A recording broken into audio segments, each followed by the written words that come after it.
Notes देने के बहाने के लिए बुलाते रहते हैं घर रूम पे। रात को भी मैसेज करते हैं, कॉल करते हैं, रिसीव नहीं भी करते हैं, फिर भी नेट पे है तभी तो वो यहाँ पर भी तो नोट्स दे सकते थे ना क्लास में। वो वहाँ रूम पे क्यों बुलाते हैं? ललित नारायण मिथिला विश्वविद्यालय के हिंदी विभाग के सहायक प्राचार्य अखिलेश प्रसाद पर छात्राओं ने गंभीर आरोप लगाए हैं। इस मामले में शिक्षक के खिलाफ छात्राओं ने विभाग में शिकायत भी की है। छात्राओं ने कुछ सबूत भी विश्वविद्यालय को सौंपा है। मामला सामने आने के बाद सहायक प्राचार्य अखिलेश यादव से बयान लेने की कोशिश की गई, लेकिन वह अपने कार्यालय में नहीं मिले। फिलहाल इस मामले में विश्वविद्यालय के कुल सचिव डॉक्टर मुश्ताक अहमद ने जांच के निर्देश दिए हैं। विश्वविद्यालय के हिंदी विभाग में पढ़ने वाली छात्राओं का आरोप है कि विभाग के सहायक प्राचार्य अखिलेश प्रसाद की नीयत ठीक नहीं है। सर न सिर्फ देर रात छात्राओं को फोन कर गंदी बात करते हैं, बल्कि रात में वे अपने घर भी आने की जिद करते हैं। बात नहीं मानने पर परीक्षा में फेल कर देने की धमकी भी देते हैं। इसके अलावा यह भी कहते हैं कि उनकी पहुंच ऊपर तक है। बड़े बड़े राजनीतिक लोगों के साथ वो अपनी तस्वीर दिखाते हैं। देने के बहाने के लिए बुलाते रहते हैं घर रूम पे और बोलते हैं कि जो यहाँ आओगी तो मतलब देंगे नोट्स, लेकिन हम लोग कभी नहीं गए। कितना भी रात को भी मैसेज करते हैं, कॉल करते हैं, रिसीव नहीं भी करते हैं, फिर भी मतलब कॉल करते हैं, इग्नोर करते हैं, फिर भी मैसेज करते हैं। वो भी डर के मारे ना वॉइस कॉल करते हैं, क्योंकि रिकॉर्डिंग हो जाएगा, इसलिए वो ऑडियो कॉल नहीं करते हैं। क्यों? बहुत चरित्रहीन है वो। रात में कॉल करने के पीछे क्या कारण क्या लगता है? कारण कुछ नहीं, बस यही मतलब करेगा तो मतलब पहले करते हैं वो कॉल पढ़ाई के लिए संबंधित, लेकिन बात फिर कुछ और, जो हम ऐसे हैं ये है वो है, फिर कुछ और टॉपिक पे चले जाता है और अपने तारीफ बस किए करते हैं बहुत ज़्यादा। क्या बताते हैं?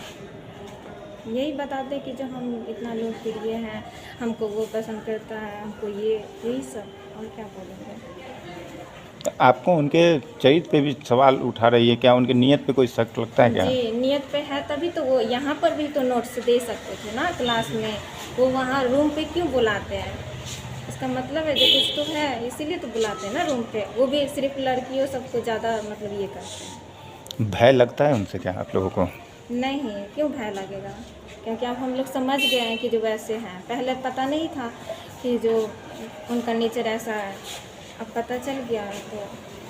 तो आप लोगों ने शिकायत भी की है इसके या फिर कुछ नहीं की है? ये है ना शिकायत। कहाँ की है इसके? VC के पास, यहाँ पर भी डिपार्टमेंट में भी हुआ है, लेकिन अभी कोई मतलब ये नहीं, कार्रवाई नहीं हुआ है। चाहते क्या हैं आप लोग? हम लोग चाहते हैं कि जो कार्रवाई हो, सर उनको मतलब यहाँ से निकाला जाए।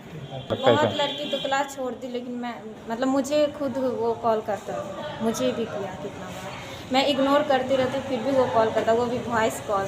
मैं स्टेटस कुछ भी लगाती हूँ तो इमोजी भेजता है, स्माइल का ये वो, ये सब भेजते रहता है। और फिर मैं सोचती अगर कुछ ऐसा तो यहाँ पर भी तो बोल सकते, लेकिन यहाँ पे कुछ नहीं बोलता, लेकिन जब घर जाने के बाद फिर वहाँ पे कुछ भी मतलब वॉइस कॉल रात को, पहले तो बहुत करता था, रात को 1 बजे 2 बजे ऐसे करके। अब जब मैं ज़्यादा इग्नोर करने लगी तो अब नहीं करता, अभी 8 बजे 5 बजे ऐसे करती था। फ़ोन नहीं उठाती थी तो थ्रेट करता था क्या? धमकी देता था क्या फ़ोन नहीं उठाती थी तो? मुझे ऐसा कुछ नहीं है। शिक्षकों की बात की है तो हिंदी विभाग के एक शिक्षक पे आरोप लगा है, क्या कहेंगे उस पर? हिंदी विभाग अध्यक्ष के द्वारा एक प्रतिवेदन प्राप्त हुआ था और छात्र संगठनों के द्वारा भी 2 दिन पूर्व पत्र प्राप्त हुए। हमारे यहाँ ICC माने इंटरनल कंप्लेंट काउंसिल है, उसमें फॉरवर्ड कर दिया गया है। चूँकि उसमें एक लड़की से संबंधित मामला था, तो उसकी गहन जांच के लिए एक हमारे यहाँ सरकार के द्वारा निर्धारित काउंसिल बनी हुई है। इसमें महिलाएं शिक्षिकाएं उसकी सदस्य होती हैं, माननीय प्रतिकुलपति महोदया उसकी अध्यक्ष होती हैं। वो काउंसिल बना दिया गया है, उसमें रेफर कर दिया गया है। साथ ही साथ उसमें जो निर्णय होगा उस पर विधि सम्मत कार्रवाई होगी और विभागाध्यक्ष महोदय को हम लोगों ने निर्देशित किया है कि वस्तु आपने एक जानकारी दी है, वस्तु स्थिति माननीय कुलपति महोदय को जैसे जानकारी मिली और छात्र छात्राएं आके मिले, इमीडिएट वहाँ के सभी शिक्षकों को उन्होंने बुलाया, वस्तु स्थिति की जानकारी ली और किसी पर कोई आरोप लगाया गया है जब तक सिद्ध नहीं होता है उस वक्त तक कोई कार्रवाई नहीं की जा सकती। लेकिन वो प्रक्रिया जो प्रक्रिया विधि सम्मत है वो प्रारंभ कर दी गई है, उसका परिणाम बहुत जल्द आ जाएगा। रूम पे बुलाते हैं लड़की सबको और सर मानसिक तौर पे उसको नफरती, आप पूछे मेरा अनु सब है फर्स्ट सेमेस्टर का, उन सब से पूछो नफरती एकदम सिखाते हैं, पढ़ाता कम है, हम ऐसे हैं हम ऐसे हैं, मेरा आधा मोबाइल में मेरा पूरा कैबिनेट है, ऐसे ऐसे शब्द का प्रयोग करते हैं।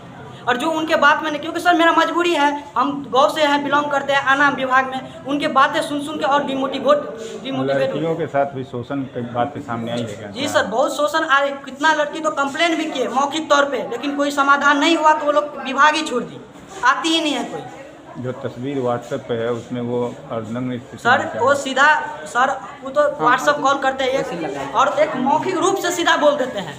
अभी आप समझ सकते हैं जो विभागाध्यक्ष पत्र लिखे हैं उसमें सारा लिखे हुए हैं, विभागाध्यक्ष भी उनके बारे में सब कुछ बयां किए, सर को कितना बार हम बोले हैं लेकिन कोई कार्रवाई नहीं, सीधा बोलते हैं कि कहीं भी तुम चले जाओ, यहाँ तक बोलते हैं कि राज्यपाल तक चले, क्योंकि उनके साथ फोटो भी है उसके फेसबुक पे उनके साथ, वो उसी के धमकी देते हैं, यहाँ तक वो तुमको रोड पे ला देंगे कोई नहीं बचाएगा। किस राज्यपाल का फोटो है उनके साथ? सर फागू चौहान, श्री फागू चौहान जो राज्यपाल है उनका फोटो है सर। वो बोलते हैं कि वो मेरा है और बोलता है कि हम 2 दिन पर जब ट्रांसफ़र करा के यहाँ पे आ सकते हैं, तुम लोग सोचो तुम्हारे लोग का हर्ष क्या करेंगे। सर हम चाहते हैं उनको जल्द से जल्द बर्खास्त किया जाए, हटाया जाए, ताकि विभाग में आने वाला भविष्य, नहीं तो हम जैसे कितना दीपक उस उत्पीड़न का शिकार बन सकता है। सर मुझे तमा आग्रह है, उस कितना बार कंप्लेंट जब सर समझना रहता तो विभागाध्यक्ष मीटिंग बुलाए, उनको समझाए, वो समझने का नाम ही नहीं ले रहा है।